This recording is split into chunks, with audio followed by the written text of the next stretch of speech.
I mentioned a lot of these before: prospect versus narrow, round versus pointy, high ceiling, low ceiling, detailed scene versus a very sparse scene, chaotic versus ordered, light and dark. Uh, so,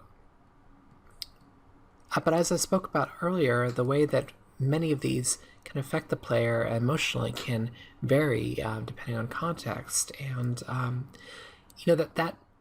that's at first kind of dismaying, I guess, but the ambiguity is where you have the ability to express your art as a designer. If you were a painter, for instance, and you're painting a scene, green paint could mean grassland in one painting and poison in another. Blue could mean rain or ocean or the heart of an intense fire. So pretty much polar opposites. So this is where it really falls to us to listen to our inner selves about how the shapes make us feel, and to experiment. You try, you fail, you repeat, you iterate over and over, or you even start from scratch if you have to. Decide how you want the environment to make you feel in this particular narrative moment, and then try to convey that feeling directly to your players through your shapes and through the situation that the character goes through as they make their way through the level. Find not just specifically focusing on one of these environmental values, but a combination of them that feel right for that scene. So our job is to try to do our best to match the narrative tone. Think about the story values that are actually in the narrative, in your level that's taking place in your level setups. What values do you imagine moving positive to negative, or negative positive? Imagine yourself in the protagonist's shoes in these narrative moments, and try to imagine a shape language that emulates that feeling. So let's try heroes abandoned by their friends. This is just a suggestion. So maybe a prospect space that makes it feel vulnerable, sparse, and barren, so it feels lonely and empty. An overcast scene, which often is a bit sort of a damper on the spirits. Non-linear, so that it doesn't feel like there is a specific path forward and you're sort of wandering. A chaotic ordering, so that it feels like it's harder to map the environment. So I say possible dominant environmental language because, for one thing, my suggestion here may not work for the context of your game or your level.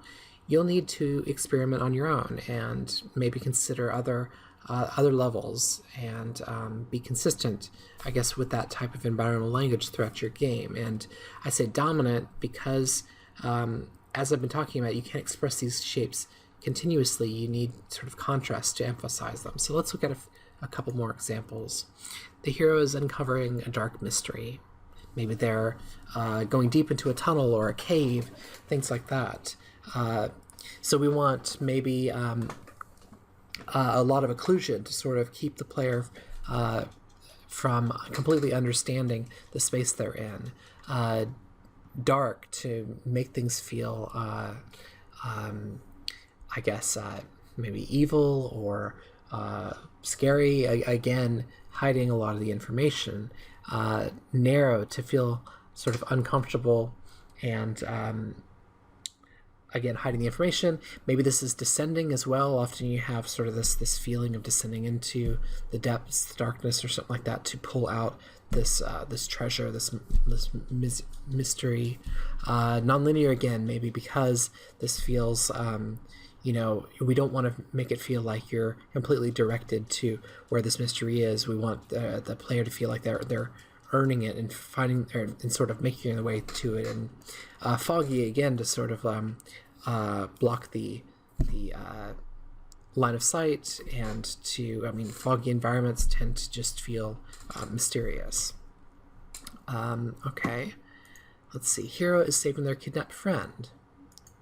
So here, Maybe we want to sort of contrast the idea of rectilinears versus diagonals. So there's a lot of threats in the environment, but the player can sort of pick out the parts of the environment that have a lot of affordances.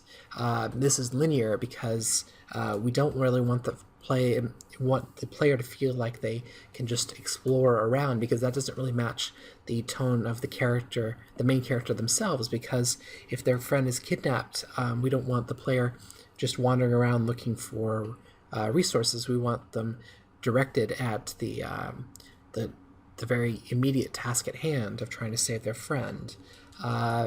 Maybe we make this area empty again, because to try to sort of emphasize that feeling of emptiness without that friend.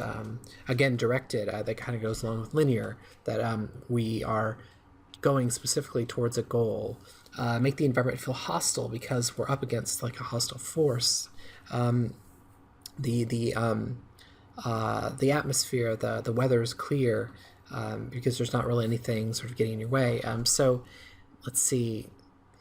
Hero has just started on a grand adventure, so maybe we want this to feel round and non-linear, because we want this to feel like there's a lot of freedom there. We want to have a lot of rewards for you to be able to find quickly, so that it feels like a very positive sort of beat. And the same thing goes with sort of sunny weather. Often goes with sort of a positive beat. Everything is ordered. Everything sort of makes sense at this moment. We're off to go find adventure and an intimate space, because in an intimate space we tend to feel a lot more in control. The hero finds themselves in a strange town. So maybe we want pretty rectilinear shapes. That kind of fits sort of a town sort of structure, but maybe we're overwhelming you with the rectilinear shapes, so there are no round shapes that seem friendly. Maybe it slowly ascends as you sort of make your way through the town. You ascend, so you gain knowledge as you make your way through your town, so you gain altitude. Make it chaotic because you're lost. We want to make you feel lost. Same thing with nonlinear. And narrow to sort of make you feel uncomfortable. There's people all around you, and walls are all around you.